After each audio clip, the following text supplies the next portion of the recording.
Hi, everybody. This is Mark Sterneman, Vice President of Net Law, and I'm here with one of our great customer service reps, Jennifer Lewis, who is our special needs trust guru. And we have been asked to create a video that talks about why you need the special needs trust and how easy it is to complete the document. So we're going to spend about maybe 10 minutes, and we're going to go over everything that needs to be in the know and how to complete the documents. First thing I think we need to talk about is, why do we need a special needs trust? And it's very simple.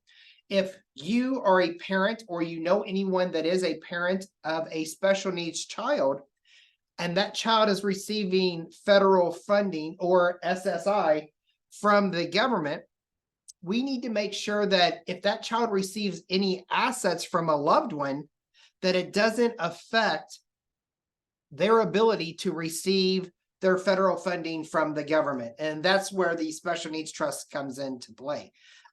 It's very important that, as we know, as we get older, maybe mom and dad, grandma and grandpa, they're creating their will and they want to leave an asset to the special needs person.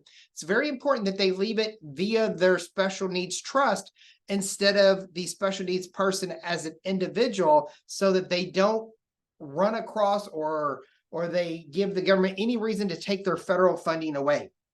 So let's walk through this and we'll show you how easy it is to create your special needs trust. First of all, we're going to play in the 4 tabs here on the left-hand side. My profile, real easy to complete. This is your information as a parent. So as you can see, I put my name here, my full name, a male, birthday, and we hit next. And that takes us right to our address. Where do you live? So the software knows what state to pull up the special needs trust from. And remember, each state is state specific, so we need to make sure that this is always up to date. Whether you move states or not, you need to just come back, put in your new address, and recreate the documents again, and make sure you get them witnessed and notarized. And if we ever need to mail you anything, we're going to send that to your residential address, and we hit finish. Your My Profile section is complete, and it automatically takes us to our family and contact section. And as you can see, I've created contacts for my spouse, one of my parents, my child that has special needs, and some other people that are going to play a role in these documents. How easy is it to create this family and contact section? Real easy. Down here in the bottom right, we're going to hit the Add Person button. And let's just say that we want to add one of our sisters, right? So I'm going to put that Jennifer, if I can spell that right, Jennifer Lewis, female, her birthday, sister, and where does she live? We'll put her in California. And we hit finish. And you can see, real easy. There she is. That's how we do it with everybody. Then we kick our Smart Guide interviews. We're going to come down to Special Needs Trust.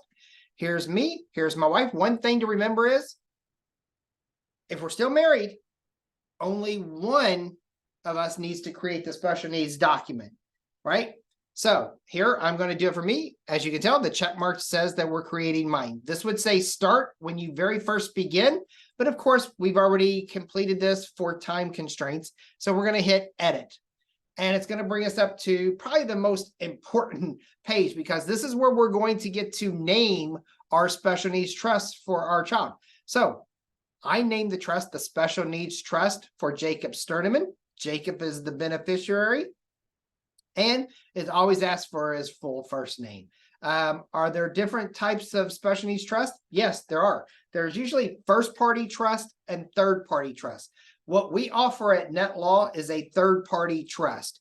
And what that means is that anyone besides the special needs person can put one or multiple of their assets into the special needs trust, so that, again, those assets can come to the special needs person without affecting their federal funding. A first-party trust is where the special needs person already has assets in his or her name, and they can designate those assets to the special needs trust.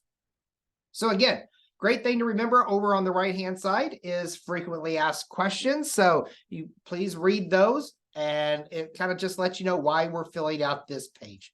We hit next, and it takes us to our trustees.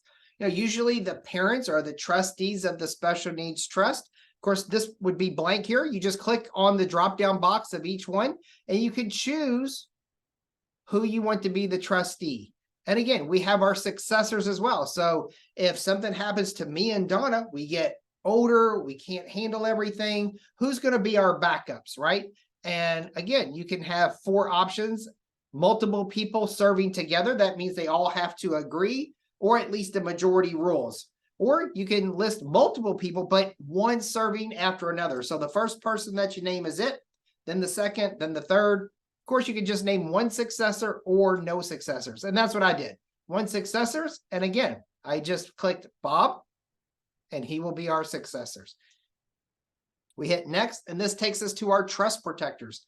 Our trust protectors, in my wording of what a trust protector is, it's your checks and balances. This is the person or persons who will make sure that our trustees are using everything in that special needs trust for the well-being and care of the special needs child. So again, I always say that there are checks and balances, making sure everything gets taken care of accordingly. Of course, this is the disposition. And what this means is that simply, I am going to use all of these assets that have been put in the trust for the well-being of my child who has special needs. And as you can see here where we've highlighted, this is everything that we can use this for, and there's more things too. So you can see it's just not medical bills or hospital bills. It could be for entertainment, life insurance, school needs, right? Anything that will enhance the life of the special needs child. If I ever wanted to exclude any children, I could. Usually I'm not going to do that here, but you could do that if you do. And again, frequently asked questions on if you should do that. And we hit finish. And that is how easy it is to create your estate planning documents. And you can go to My Files, and here are all the documents. Here's your special needs trust document, and here's all of your instructions. So you can click on those. Of course, we want to click this document and make sure that we get it witnessed and notarized, right? So very, very important. So this, again, will make sure that their SSI or federal funding is still inactive or is still active for the child, even though they may be receiving assets from someone else via their special needs trust. I'm going to turn it back over to Jennifer now.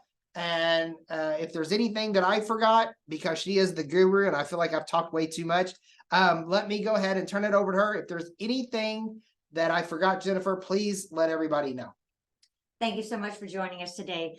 Mark, it looks like you've covered everything that we need in a special needs trust. It takes actually longer to enter the family context than it does to do the special needs trust. Exactly. So it's very streamlined, and this is going to protect your special needs child. So when you pass away, you're able to leave something for your special needs child. Another family member can do that, your neighbor, anyone that wants to leave something to the special needs child, they just leave it in the name of the special needs trust, and it will get funded into their own trust for their needs.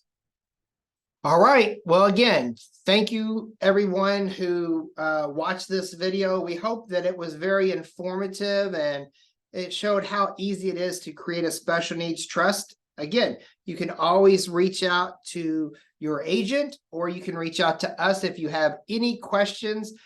Please let us know. Of course, up here in the upper right-hand corner, you can see the chat button. That's the best way to get a hold of us. You can hit that button. We can even turn that chat ability into a video call where we can see your screen. And if you have any questions on completing the documents or whatever questions you have, please click that chat bar and we can help you any way possible. Again, thank you for your time today. We hope you found this very educational. And again, if you need us, please hit that chat bar up in the upper right-hand corner. Have a great day.